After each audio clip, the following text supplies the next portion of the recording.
Part 2 of how I manifested leaving the world of nursing. A huge one for me was actually the mindset shifts that go along with making some kind of change in your life. Now, I used to think that because I went to school for something that was going to be my life, literally for the rest of my life, that there was like nothing else I could do, that, this is like the most money I'll ever make, this is the best job I'll ever have. I used to have these ideas, and those ideas and thoughts are just very, very self-limiting. They're really not helping us get anywhere that we want to go in life.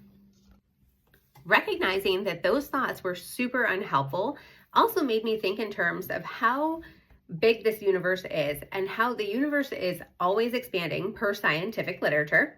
Such a nerd here, let me tell you. Anywho, there are infinite ways to create money. There are infinite ways. Think of that lady that I think got popular like in 2025 for selling farts in a jar. I mean, come on. Come on. Now, back to how the universe is constantly expanding. Now, if the universe is constantly expanding, therefore, in my opinion, so are our opportunities to create income that don't revolve around doing something that we don't like or necessarily find exciting, or, that we're not super passionate about. Not only our opportunities, but our ability to learn new knowledge, because there's always more out there. There's actually this really cool quote about how the more you know, the more you don't know. Think about how cool that is for a second there. Now, the third mindset shift that I had to make here was around how it's time to stop limiting ourselves with what we think to be true for us and instead consider what's possible for us.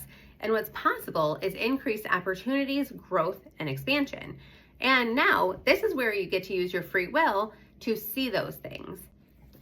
Make sure to come back tomorrow for part 3 of how I manifested leaving the world of nursing and what I'm doing instead. Leave your questions below in the comments.